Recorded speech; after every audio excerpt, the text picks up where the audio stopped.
আসসালামু আলাইকুম। আমি আজকে ধনে পাতার ভর্তা তৈরি করে দেখাবো। যারা ভর্তা ভালোবাসেন তাদের জন্য ধনে পাতার ভর্তা তৈরি করে দেখাবো। আশা করছি আপনাদের ভালো লাগবে। তো চলুন ভর্তা তৈরিতে। ধনে পাতা নিয়েছি, শুকনো মরিচ, কাঁচা মরিচ মিলিয়ে নিয়েছি। এখানে আপনাদের ঝালের স্বাদ অনুযায়ী দিয়ে দিবেন। আর এখানে নিয়েছি রসুন কোষ দুটি, পেঁয়াজ ছোট একটির হাফ নিয়েছি, লাগবে সরিষার তেল, লবণ। আমি প্যানটাকে গরম করে নিচ্ছি। এরপরে সরিষার তেল দিয়ে দিচ্ছি 1 চা চামচ পরিমাণ। দিয়ে পেঁয়াজ দিয়ে দিচ্ছি, দিয়ে দিচ্ছি রসুন, কাঁচা মরিচ, শুকনো মরিচ সবই দিয়ে দিচ্ছি।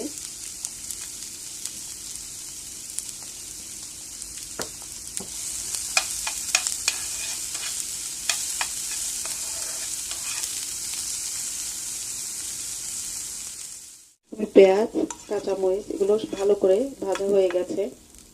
কাঁচা মরিচগুলো এখানে দিয়ে দিচ্ছি ধনে পাতা।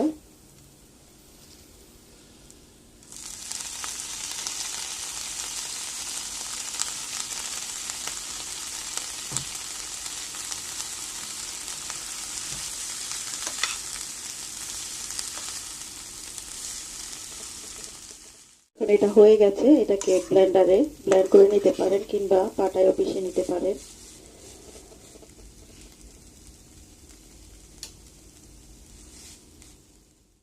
এগুলোকে ব্লেন্ডারে ব্লেন্ড করে নিয়েছি। সাথে এখন দিয়ে দিচ্ছি তেল, সরিষার তেল, লবণ দিয়ে মেখে নিচ্ছি।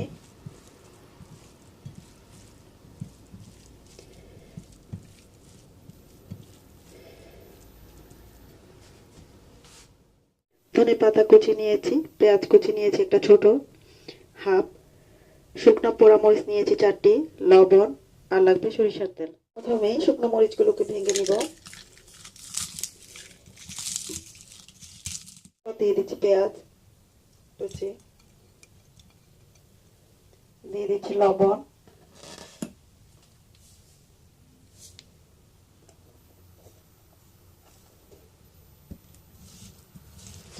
দিয়ে মেখে দিচ্ছি ভালো করে।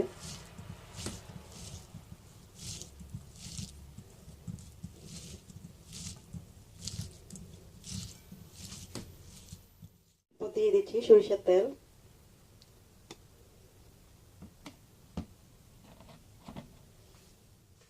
সরিষার তেল দিয়ে মেখে নিয়েছি।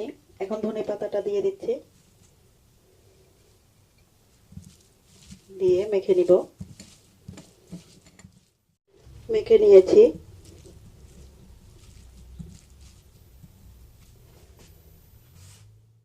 দুই রকমের ভর্তা তৈরি করে দেখিয়েছি। একটি সবকিছুকে তেলে ভেজে ভর্তা করেছি, আরেকটি কাঁচা কসলিয়ে করেছি। যেভাবে আপনাদের ভালো লাগে সেভাবে তৈরি করতে পারেন। তো সবাই ভালো থাকুন। আল্লাহ হাফেজ।